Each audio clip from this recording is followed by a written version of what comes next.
All right, good evening, everyone, and welcome to the WGSN-DB Going Solo Network's Going Solo Veterans Corner. I'm your host, retired Army First Sergeant Paul Hober from Northern Virginia. For those of you that have been watching the show, you know our goal is to connect veterans across the country and allow them to share their experiences, how they've made an adjustment back to civilian life, what they're doing now to make a difference in their new lives and their communities. So before we get started with tonight's guest, I want to take just a moment to thank our sponsors tonight's show, Quest Jewelers of Fairfax, Virginia. Pete and Juan Tane, the owners, whether you're looking for a quality piece of jewelry or a special custom made something special for that person in your life, if you contact Pete and Juan Tane at questjewelers.com, tell them what you're looking for because if you can imagine it, they can make it. All right, so let's meet tonight's guest. We have with us tonight Pierre McLeod. Pierre is a retired Air Force Senior Master Sergeant whose career began back in 1982. In fact, just about a year after mine did in 1981. So we're both from the old school, I guess. And it spanned about 24 years.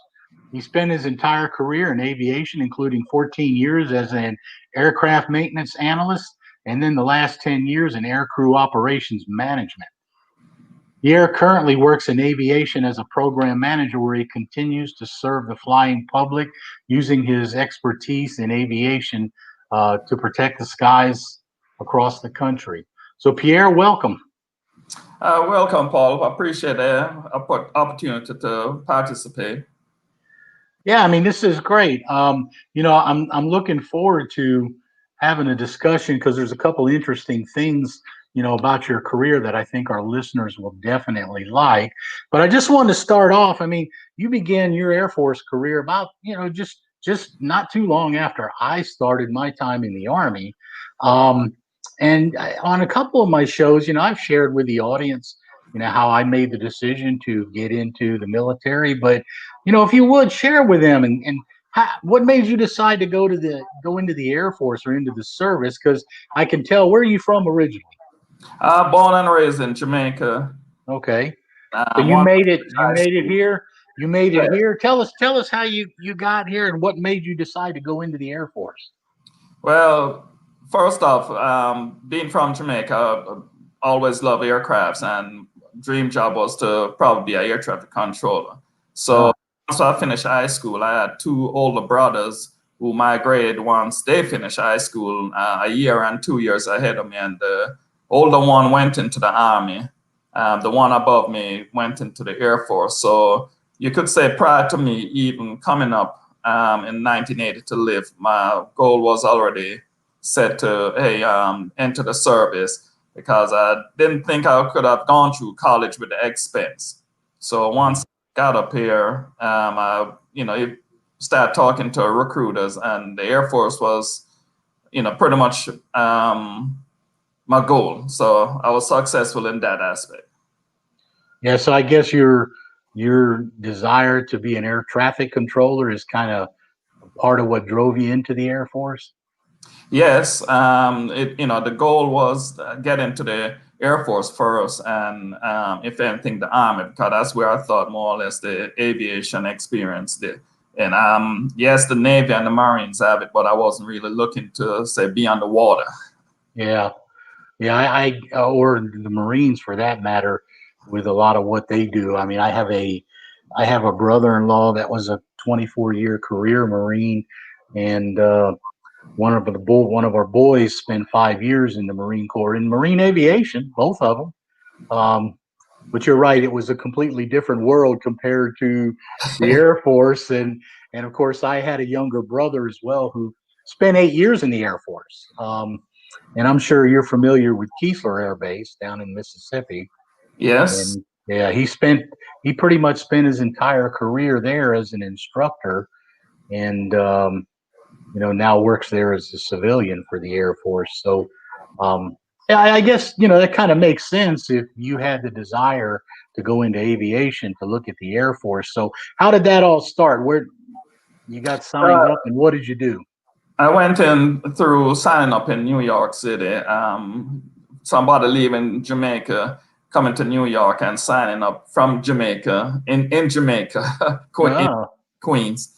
But anyway, you know, I was not a citizen at the time. I didn't realize that to be an air traffic controller, you had to be a citizen. So yeah.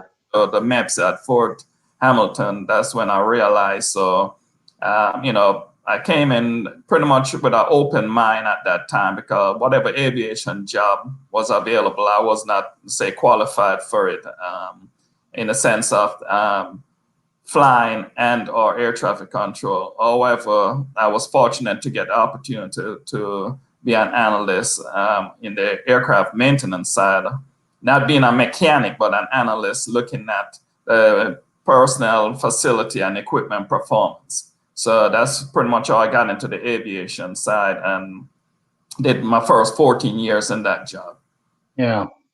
Yeah. So as an aviation analyst, just can you tell us a little more about what you did? I mean, did that include load planning and stuff too, or was that a little different? No, that pretty much was once the schedulers schedule the flights and the aircrew fly them, they came back. The maintainers would then, you know, go there and work, fix the airplanes. I kept a track of the, say, system performances. Right? Is there a specific system? Is there a specific, say, aircraft or tail number that needed special maintenance? That's where data came in. At the time, it was the old key punch database type thing, but over time with computers, it became, of course, electronic and made the job easier. But we learned a lot of keeping track. Of course, secondary duty or war skill duty saw me being on the aircraft doing extended fuel tanks, pressurizing checks and installing. So you did get a little bit of a breadth of experience in the maintenance world, but I wasn't really a hands-on mechanic per se. But you know, working on them, it was a job that I enjoyed. I looked forward to every day being there. It was interesting. Yeah, I mean, well, that's kind of part of any type of successful career, you could say, is enjoying what you're doing. So you did that for, you know, what, till about 1996, and then you made a change to aircrew operations management, right? Well, I made it over to the aircrew operations. You know, again, fortunate luck was I got stationed here in Maryland at Andrews Air Force Base, and it was you know, a pleasure working around those airplanes, because my experience I've worked on cargo airplanes, fighter airplanes, tankers, and now I came back to VIP airplanes pretty much. I did not realize that there was a job for aircrew at the time. They called them in-flight passenger service, which in a sense was being a flight attendant. So, you know, working here for 4 years, you know, saw the aircrew members coming through and wonder what type of work they were doing.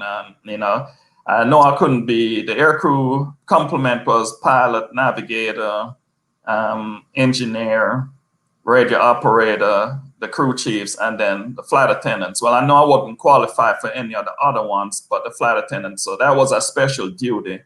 So I did a package, applied, and with a lot of support and you know, from both co-workers as well as family, I interviewed and was accepted to work on VIP airplanes. So that's where you could say a second life began in the Air Force, serving the Pierres, flying all over, and that was a beauty. That was, even though I did 10 years in that, I think those 10 years were, you know, more enjoyable than the first 14. Well, yeah, I mean, I can imagine, and we're going to talk about that in just a second, but I wanted to ask you too. I mean, I know from my brother's experiences in the Air Force, he didn't really move around that much or travel around that much as far as duty stations go. So was your main duty station, how many duty stations did you have before you got to Maryland? Well, that's the funny thing, is I got to Maryland with 9 years in, and this was my fifth move. Oh, wow. Okay. Yes. So, So I yeah, was doing a lot of moving. And first assignment for Air Force, everybody goes through basic, of course, in Lackland. yeah. What they call, most services called A school or tech school for Air Force, was at what don't exist no more, Chanute in Illinois. Hmm. There, I got put to Altus, Oklahoma. From Altus to Lakenheath in England. Oh, wow. Right. And then from Lakenheath, I went to Mouseron, Montana. Somewhere, somehow, somebody thought that Jamaica needed to be in these cold weather places. Yeah. Well, but it seems like it always works out that way because, during my time in the Army, I did 3 tours in Korea, and somebody must have had my name every time I came in country because every time I landed and came into Camp Coiner for processing, my name was one of the first top 3 names they called, sending my behind up north to 2nd Infantry Division along the DMZ. All 3 tours. So somebody seemed to, they probably thought, well, this guy's been over here before. He likes this. Hey, we'll send him. I'm like Mikey, from the cereal commercial. Let's send him back. But how did you, I would imagine England was probably an interesting tour, wasn't it? Oh, I loved it. Being from Jamaica, you're part of the British Commonwealth. So getting to spend 4 years in England and being around what you could say standard living operations, because Yeah. as most people know, in England, you drive on the left. Yeah. Well, Jamaica, you drove on the left. So you were used to that, right? For sports, soccer and cricket was the norm in Jamaica. Yeah. England, soccer and cricket is the norm. So it was great. I loved the 4 years. I did a bit of traveling in Europe, playing soccer especially. And, Hmm. so pretty much I played soccer for, even when I was in tech school, I represented the base there. So when I got to England, it was right on time to represent the base there. And we traveled to Europe. We were, champions of England 3 out of 4 years I was there. So, we went to Spain and Germany the 3 years. So it was nice. I really enjoyed my time there. And then, I got married over there. My first child was born over there. And then from there, we moved to Montana. Yeah. So, it was beautiful. Loved it. Although Montana was at the time a missile air, my job was to bring in our assistant bringing in a tanker unit. So, it was nice staying in the aircraft world versus going in the missile world. Yeah. And, doing that initial bed down of the tanker. So, the one thing I didn't tell you, after 2.5 years there of, bringing in the tankers, there went another opportunity to go north like you, and I did my remote in Iceland of all places. Oh, geez, yeah. Oh boy. So you were kind of a glutton for punishment there for cold weather after that, Hey, I guess that was it. huh? Even Iceland, that's when I got to assignment to Maryland at Andrews. So it was like, hey, perfect. And one of the reasons for looking to do something else was while they're doing the aircraft maintenance, this chief at the headquarters at Scott called me and said, hey, I need somebody in North Dakota. And I'm like, if you look at my career, I've done a little bit of moving up north. So before you move me to North Dakota, let me look for something else. And that's where that aircrew / flight attendant prospect came in. So that was a perfect pickings there. Yeah, I think, and I want to talk about that a little bit because I think what'll be of interest to our listeners is the fact that you were doing a lot of that work for quite a while on Air Force Two, weren't you? Yeah, my unit, the top DV or distinguished visitor was the vice president. Yeah. So, and then of course a little bit of us would got the opportunity to support Air Force One.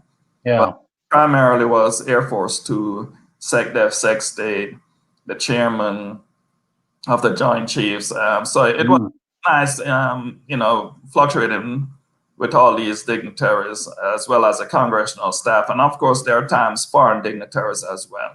So that was real great, yes. Yeah, so I mean, if you would tell us a little bit about that, as far as what it was like, what we're doing on the aircraft, and kind of what it was like to be working on that aircraft. It was an experience to cherish, value. The main theme we always said was we didn't serve per se the individual, we served the office. So we always did it at the high standard. Yeah. We took care of the guests. I look back now at current conditions with the campaign, and I remember doing the campaign for the past couple of years. It was real hectic, real busy. But you're out there supporting the movement of the DVs and watching the whole electoral process at the same time. So it was nice. It was busy, but you found ways to enjoy. Yeah. You serve everybody just as great, from the press to Secret Service, to the docs, to the staff, to the distinguished visitor. You didn't, and even the crew, because you have to take care of the crew. Mm-hmm. Yeah, I mean, I can imagine that would be interesting, and so if you don't mind, can you share with us what you think is one of your more interesting experiences there while you were doing that? Oh, there are so many good experience. One was doing around the world. Some people don't understand, but you take off going east and come back west. So that was a very good mission. That was a congressional delegation where with a lot of countries, but we kept going east and came back west. The exciting thing, in a sense, that ended with that was we took off from one country in the west, and when we landed at Hawaii, we were 4 hours before we took off. Yeah. So your body clock kind of got messed up. You enjoy you when you're going around the world, you realize that some of the simple things in life is so unique that here when you flush the toilet, you see the water go clockwise. When you get to Australia or New Zealand and you flush, it goes counterclockwise. That's, I guess you could say, yeah, that's one of the unique things. But the good thing for you Air Force guys is, I spent a lot of time in places and in conditions where, for me, just having a toilet was a unique thing, or a shower for that matter, You're doing the same volunteer service, man. You decide to take the Army, I took Air Force. Yeah, it's just funny though when you were talking about how some of the little things are unique, and I just had to laugh because like I said, for me, having a hot meal or a shower or even a toilet for that matter was one of those unique rarities that we had. And I still remember being deployed in the Desert Storm. We left our cantonment area and I lived out of an armored vehicle for the next 5 months out in the desert. So yeah, it's just kind of funny when I hear you talking about the direction the toilets are flushing. No, I understand, because I did a little bit of tent time as well. I didn't do time, but I did a lot of the tents. We were there, of course, before any war, there's always the diplomatic channel first. So we, did a lot of that support ahead. The Bosnia and the Falkland War, not Falkland, sorry, but the Bosnian War. Yeah. We were there, during the calm, and then same thing with the desert, in between the wars, we were there because I did some delegation mission that came to look at how to build up, the bases, if that's how you want to look at it at the time. There weren't bases at the time, but they came look because, again, like I said, there was always the diplomatic effort. So yeah, Unlike you with the vehicle time, I can't, but I sure did a lot of, not as much as you guys, but as much as a lot of the job, we sure, at our spill of tent. There are times we landed in a tent area, but we got bussed off to the hotels, and of course that was some, but that was rough, wasn't it? I gotta tell you, man, when I first got to the desert and we were near the cantonment area, I ran into some Air Force forward air controllers, and of course before they had to take off with us, a couple of them out into the desert, which they hated, let me tell you. Yeah, we were living in Tent City and they were staying in hotels at the port. So yeah. Aim I.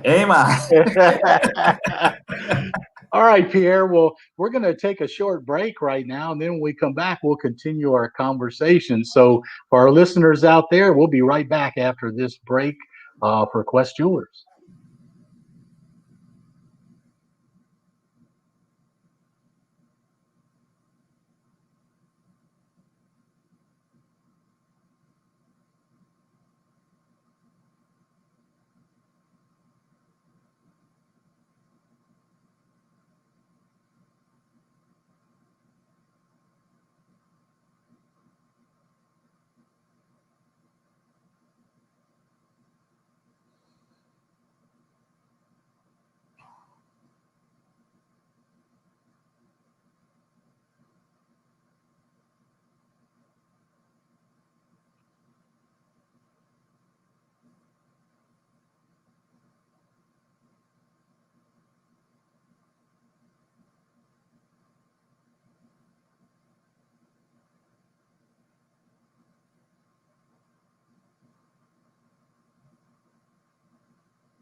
All right. Welcome back, everyone. And you're listening to the Veterans Corner on the WGSN-DB Going Solo Network. And we are talking this evening with retired Air Force Senior Master Sergeant Pierre McLeod. So Pierre, as we kind of continue on, before we talk a little bit about what you started doing after the Air Force and what you're doing now, I just wonder if you'd take a second and if there was something that you could share with us that you would like to share with the audience about your Air Force experience. If there was one thing you would like to say about it, what would that be? It was a joy. Like I said, I'm from Jamaica, so to come up here, start serving, eventually become a citizen, getting the clearance and the trust as well to serve the leaders of this nation. It is a tribute to the greatness that this Air Force, as well as my lifestyle, of course, has embodied. So I tell anyone out there, if you're undecided as to what you want to do, take the military. It's a good guide to lead you to the next phase of life, because some of us came in thinking it's just 2 or 4 years and we're out, and I was one of those, and my 4 turned into 24. Never forgotten that. Yeah. I mean, I completely understand that, because when I joined in 1981, I had no clue how long I was going to stay. And, I went into the Army thinking, well, let me see what this is about. And I decided to retire and move on. So, yeah, that's good. I think it's interesting that you bring up the fact of, the things that you learn in the military and how you've transferred that over to, your civilian life and your current life. So if you would, I understand you're still, of course, working in the aviation field. Can you share a little bit about that with us? Yeah, upon retirement, coincidentally, I went back to work at Andrews as a maintenance analyst. By now, the maintenance folks had go on contract. So I was afforded the opportunity to jump on board that contract, and I did that for about 2 years, or a little over 2 years. And in that time, I was fortunate to apply and receive an acceptance letter to join the FAA to be an analyst. And actually, that's how we first met, by getting in the FAA as an analyst, working mainly at the time safety management. Yeah. And from there, I looked at other opportunities, and when the door opened up, I jumped in and became, still in the management analyst field, but looked at programs, and I got selected to be an analyst managing the audit process, where, government audits, whether it's through Congress or through the Department of Transportation, or the Aviation Safety Organization first, and then, from there, I've springboard up to be the liaisons for overseeing all audits within the FAA. So in that sense, I'm, instead of just focusing just on aircraft maintenance now, my focus has been expanded to include just about all facets of the aviation world, whether it's through airports, air traffic, commercial space, budgetary type things. My job has now opened up, and it's now, twice as enjoyable, if you want to call it that. Yeah. So are you the person that the flying public might want to complain to when something doesn't go the way they think it should go at the airport? The audits and supporting, regardless of what it is. Some might be, of course, like the Boeing 737 MAX issue, great interest. And then there are those that might just be of minor interest, depending on the public. Yeah, I mean, our audience probably may not be that familiar with Boeing 737 MAX. Can you just kind of tell us a little bit of what that is, so they have an idea? That Boeing 737 MAX is just another derivative of the Boeing 737 airplane, more modern and more modern equipment. So it's just another 737 with different newer electronics and of course additional systems. So yeah, the recent news, it was because of the crashes, within the last 2-3 years. Yeah. So, that's been a great focus of the flying public, and the pandemic has, kind of been a great focus as well, because there's so much flying going on. So, but the Boeing was the big issue for the FAA recently. Yeah. So are you actually still doing audits, or are you just kind of managing and overseeing now? I actually oversee and manage from an administrative point. The real specialists, the real mechanics and so forth are the ones that, really have to do the in-depth support. I'm just at the higher level, ensuring that things are, provided at a timely manner, and the support is always there. Yeah, you know what that reminds me of? Reminds me of my relationship with my platoon leader when I was a platoon sergeant in the Army. My job was, I was kind of like those auditors that you were just describing. My responsibility was to run the daily operations and the detailed operations of that platoon.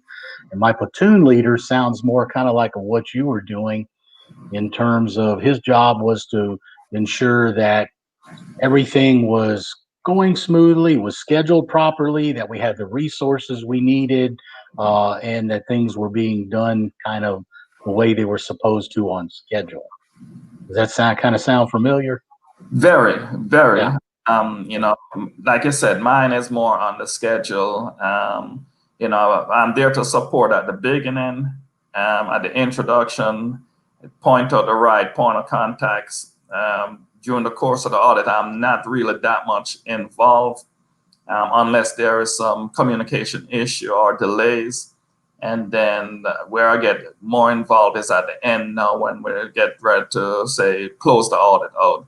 And then following up to make sure that if there's any deficiencies identified, we implement them in a timely manner. So yeah, that's where my job is. More making sure that what we said we were going to do gets done. Yeah. Yeah, because I know just from listening to my wife is actually an auditor, and I know you're familiar with the ISO standards. Yeah. And yeah, so my wife is an ISO auditor, and I know she gets into the nuts and bolts of things. And of course, a lot of what she does, I do not understand and have no clue. And that's why she is the expert in that. But I know that she had found that interesting, learning so much more about the technical aspect of aviation and what goes on there. So you've been doing that now since when? Actually, I got into the FA in '08 after I retired in '06. So, Yeah.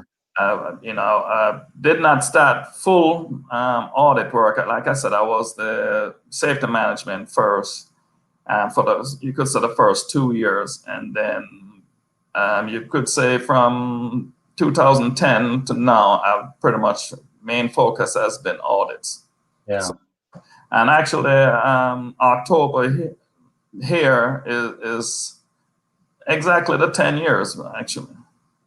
Yeah, so you and I are about the same age, I'm sure. Um, how many more years do you think you're going to do before you can retire again? Any idea? In discussing with the friends, I told them similar to the military, I'll give them not 24, but 20. Yeah. I've had that conversation with my wife as well. I've got about 15 months until I hit 20 years of civil service. And then after that, it's a decision as each month goes by. Yeah. So we both still have that GI mindset then. Yeah. I mean, 20 and done, right? Except for Yep. I did a little over 21 and you did 24. So we kind of delayed things just a little bit, I think. Yeah. Actually, if it wasn't for the Gulf War or 9/11, let me just put it that way, because my 20 was up in March and they had that stop loss. So, but I was planning to get out at the 20. And, after the stop loss, you pretty much had to stay in based on the economy and say world events. So I gave them extra 4 years. But yeah, this time, knock on wood, in another 8 years, if the health is good, I'll reach that point and then see, hey, do I need to spend another year or two? Yeah. Or now? Yeah, that's where I'm at right now. So I'm with you, man. I'm with you. I was kind of like I retired. I hit a retirement date just about 5 months before September 11th. So I had just retired, and of course, that if I'd have still been on active duty, yeah, then I would have been hit with that stop loss as well.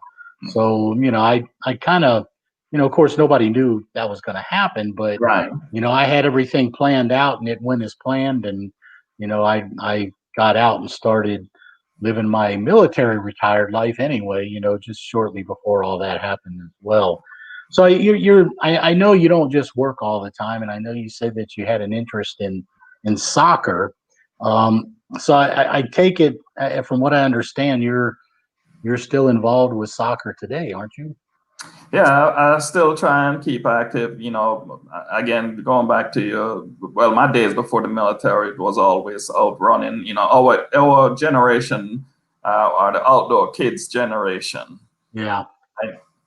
So I still continue to play a little bit of soccer, not real competitive, although I do play in the Washington, D.C. area here. The federal agency, NASA, location as a soccer program. So I play for one of the teams there occasionally. But, I also do a lot of reffing and pretty much stick to the military facilities and the youth games. I do some adult intramural as well. But yeah, I pretty much still focus on the soccer. primarily now I'll say refereeing, and then secondary, playing for NASA. I used to play a lot more, but time means age.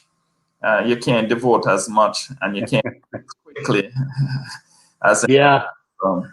Yeah, I mean, my wife and I have kind of pick and choose our vacations and different things like that now. And of course, it's slowed down quite a bit under the current circumstances. right.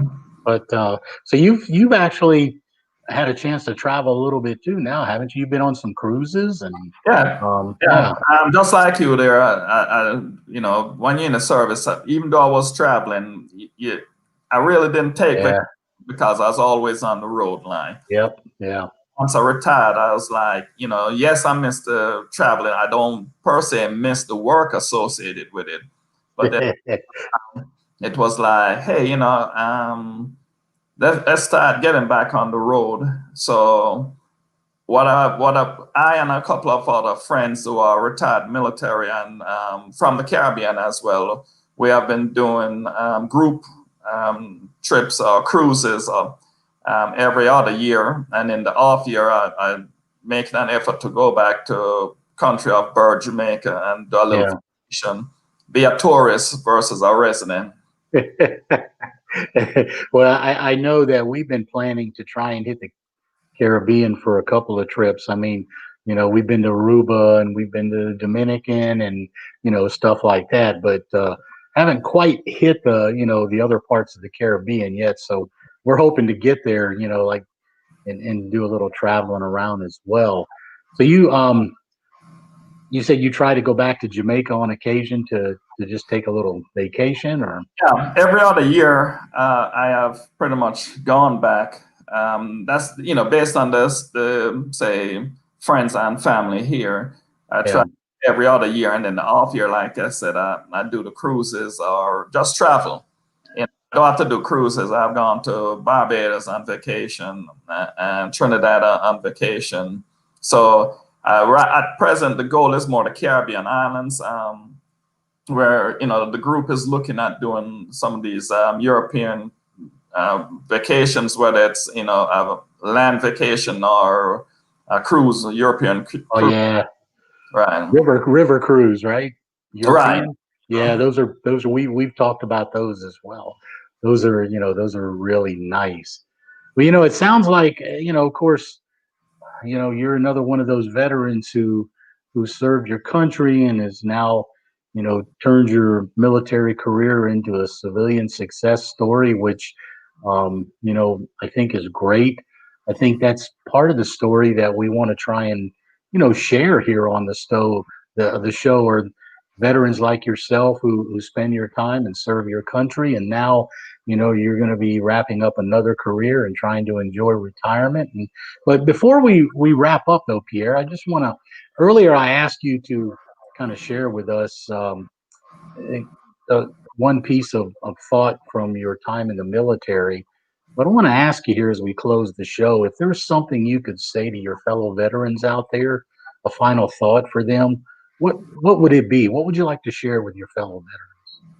I would like to share that camaraderie we had while we were active, regardless of branch. Go out there, continue that. I continued by being a member of both the VFW and the Legion local area here. And, you continue to support one another. That's key here. You did it while we were in the service. Let's continue doing it while we're up. All right. Well, good. That's a really good piece of advice. And, like you said, that's one of the things they teach us in the military. And it is something that we should continue. So, Pierre, I just want to thank you for taking the time to be on the show. You've got an interesting story that you've shared with the audience. And I know that our audience, is very appreciative and thankful for your time that you spent in the military serving the country. And, I hope that you will be able to enjoy the retirement that you have coming, like I'm looking forward to. And again, I just want to thank you for taking the time to be on with us. Paul, it's a pleasure, and I appreciate you giving me the opportunity. Thanks also to you and the team that does this program. All right. Well, thank you. And for those of you veterans that are out there, just a quick note to you. During the holiday season, there are a lot of ways that you can help our veterans that may be, what they're experiencing in challenging times and assist those veterans who need that help. So you can see on the screen there are a lot of programs available that you can do that. And one of them I wanted to highlight this evening, and we'll be doing this over the next couple of shows during the holidays. If you take a look at your screen there, you're going to see the Adopt a Veteran program that the Elks Lodges have across the United States. And you can go to the elks.org and look at their Vets Adopt a Veteran program for more information, and they'll be able to tell you how you can partake in the program and adopt vets in your local area for the holidays, those that may be in need, those that may be alone, or those that just need some help. So I encourage you, if you're out there listening, to take a moment to do that and share your holidays with a veteran who may really be in need. So I want to thank everyone for listening to our show again this evening for the WGSN-DB Going Solo Network and the Veterans Corner. I want to thank our veterans out there for your service, and we hope that you are continuing to live your best life. We look forward to seeing you again on another show. And with that, I will say good night and thank you.